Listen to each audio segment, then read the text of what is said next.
What's the difference between a medieval market and a medieval fair? Let me explain.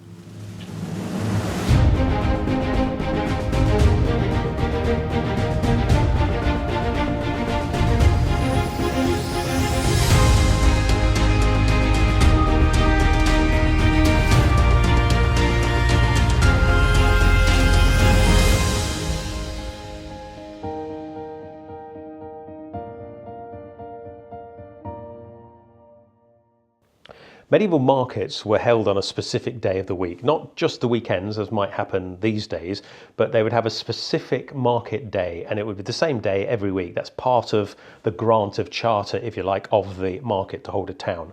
They'd be held in the market square. Now, the market square wasn't, well, seldom was it actually a square.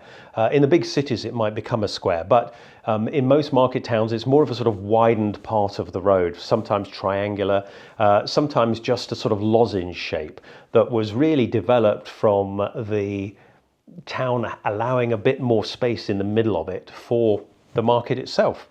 They were sometimes paved, but not always. And if they were paved, it was a great expense, but also great civic pride. To have a paved marketplace would be seen as a sign of prosperity of the local area. And civic pride was important. And of course, it meant that the place would be less mucky and more likely to attract more people to buy more things, more merchants to pay more tolls and taxes, and generally the whole thing would have a positive effect. The idea was get more people into your marketplace, make more money, and kind of grow the local economic area. There would sometimes be called what's a market hall, and this was often a timber building, but with the lower floor, if you like, open to the public.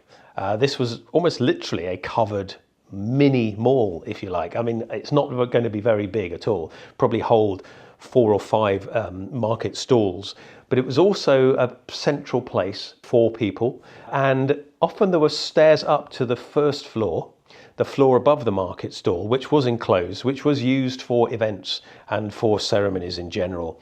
And sometimes under the stairs themselves was the lockup. This lockup was a place where you could literally lock somebody who was too drunk to look after themselves. You lock them under the stairs and let them out the next day after a fine. So sometimes the market stall had market hall above, below, and a set of stairs and a little tiny jail under the stairs of the market hall. There might also be a town hall at one end and a church at the other. So all the important buildings were centered around this particular area of the town.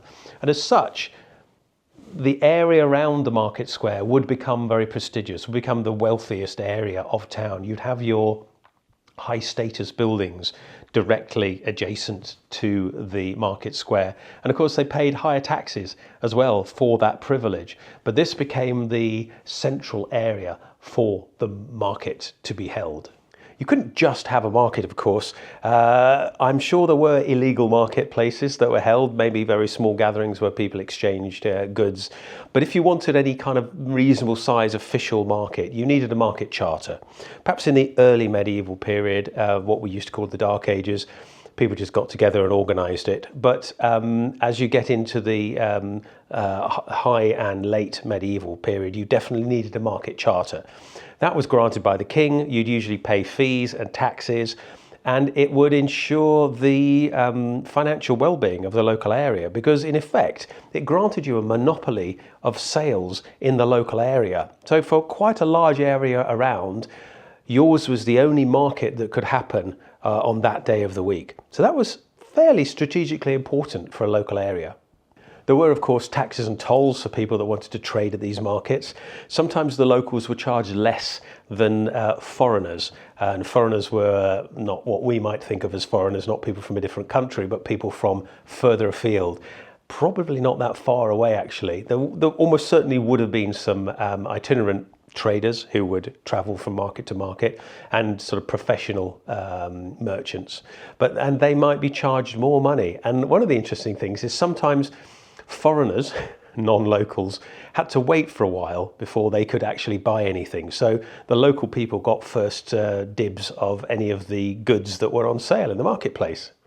In 1189, King Richard I, Richard the Lionheart, granted Northampton a market charter, and that enabled them to buy and sell goods and also to administer justice. So there were courts that were held during market day as well. I suppose that makes sense, because if people were coming into town anyway to buy things, well, why not do lots of other administrative jobs at the same time? I've got Richard's actual Latin quote and the translation here, but it's quite hard to remember, so I'll read some of it out. It goes on to say, concessimus etiam aesdem Bergensibus quod habeant singulis septimanis unum mercantum die sabbati et unum feriam singulis annis per tres dies and festum sancti Michaelis. So some of that I actually understand, did a little bit of Latin, not enough. It says, we have also granted to the same burgesses that they may have one market each week on Saturday and one fair each year for 3 days at the feast of St. Michael. And fairs were totally different from markets, and I'll come on to that in a little bit. In 1199, King John, the King John associated with Robin Hood and all of that, granted the citizens of Norwich the right to hold markets and fairs. He also exempted them from certain tolls and taxes for having the fair. So that's interesting. They sort of granted them a kind of bit of a discount there. But it also implies that they'd been having a fair or a market there a bit, which wasn't official. So that's kind of interesting. There's not much more to get from that, but it does imply that he's making an illegitimate fair legitimate, perhaps. By the 13th century, the number of fairs and markets had expanded hugely rapidly. And this ties in with this sort of urbanization. We went from almost entirely a peasant landscape to mostly a peasant landscape, with towns and cities actually expanding very rapidly, commerce and travel increasing and being safer. And so it appears that about 2,000 fairs were granted in that 100 years, which is a very significant expansion of the amount of places you could buy and sell goods. While markets were weekly and fairly local in scale, fairs were held annually and were massive. They were 3 or 4 or 5 or 6 day events, usually held in a specific place, possibly within the city bounds, but often outside on a specifically prepared area of ground. And they might gather thousands of people and genuine foreigners, people that spoke different languages entirely or had travelled across the ocean to get to see you. By the ocean, I mean the North Sea and the Channel. So we definitely know that people visited from Flanders and from northern France to come to some of the important fairs in England at the time. Stourbridge Fair in Cambridgeshire was established in 1211 and was set up on the banks of the Cam. A special area of landscape was cleared, prepared presumably on an annual basis, and lasted for several weeks. Thousands of people were expected to attend, and they came from far and wide. We know for a fact that people came from Flanders and northern France to attend these events, and they brought with them large quantities of silks, spices and wines. So these were more wholesale events in some ways. These are people not expecting to sell a small bag of apples, but expecting to sell several dozen barrels of best wine, for example. An even earlier fair was established in London in 1133. Smithfield Market still exists to this day. It was initially established as a specialist cloth fair, but it also became famous for entertainment, things like theatre, puppet shows, acrobatics and general rowdiness. And in fact, in 1855, it was shut down entirely as that kind of entertainment. And I presume that's roughly when it transitioned to being a meat market, which is what it has been in living memory. Boston Fair in Lincolnshire attracted a lot of people from the Hanseatic League from the coast of Flanders. They came across to trade wool in particular, so this became a very important location for wool sacks. Giant bales of wool that England was particularly famous for would be sent by boat, wrapped in wax cloth called cerecloth, sent to Flanders for weaving into really expensive cloth, which was then brought back and sold to the English to a certain extent. But English wool in particular was sold at Boston Fair from an early age. And lastly, for those of you who are interested in music, there was a real medieval fair called Scarborough. It was a general fair. It sold all sorts of general goods, as you might expect, so trading in wines, silks, spices, made famous by the classic Simon and Garfunkel song, of course. These grand fairs were generally made with temporary structures, so people would build structures and then take them down after a few weeks. But some of the markets grew and ended up expanding on the market hall. So that small structure that had a little bit of covered area sometimes expanded quite dramatically and covered a much, much larger area.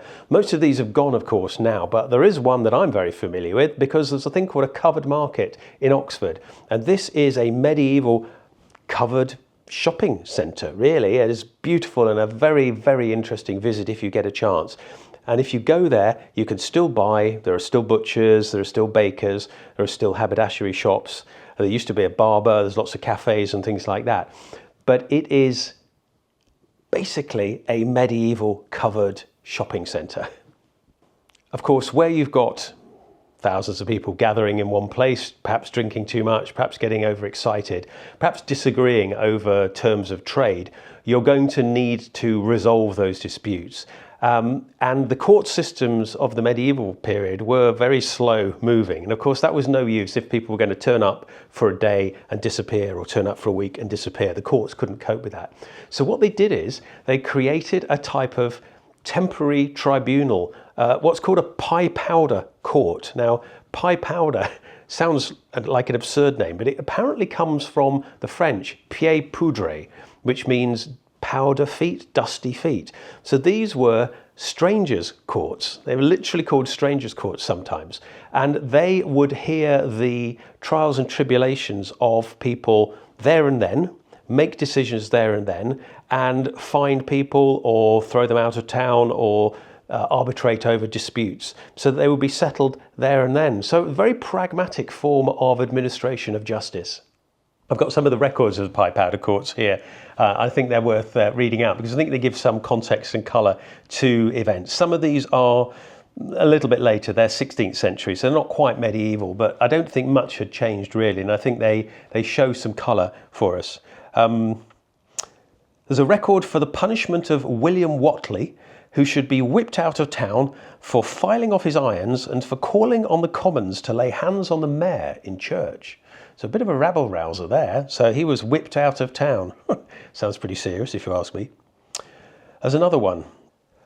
The court held that there should be an agreement that no sheep be allowed at large in the town, on the common, and hogs are to be yoked and ringled. I presume that means ring in their nose.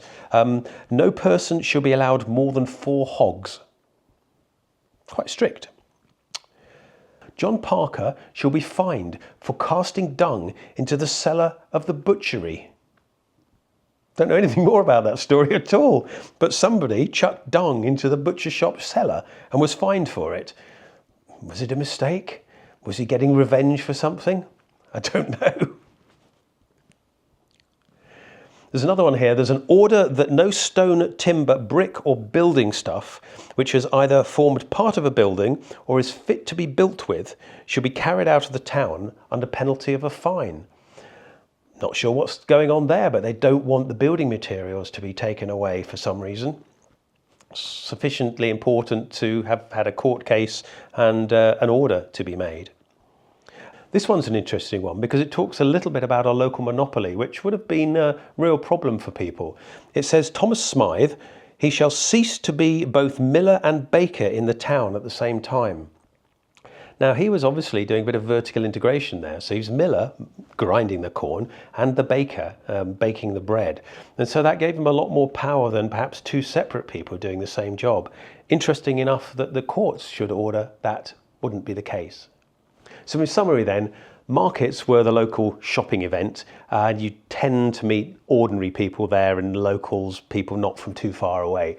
But medieval fairs, these were grand annual events and people travelled from far and wide to attend them. Big deals were done. Genuine foreigners that we might think of now, people coming from different countries that spoke different languages, wore different clothes, had different customs, and may even have different coins with them. You would expect fully to see them. And at some of these fairs, you had martial tournaments, you had jousting, you had nobility fighting. You might have all sorts of jugglers and entertainers, and it would have been a really spectacular event. Probably more people in one place than most medieval people saw in much of their lives.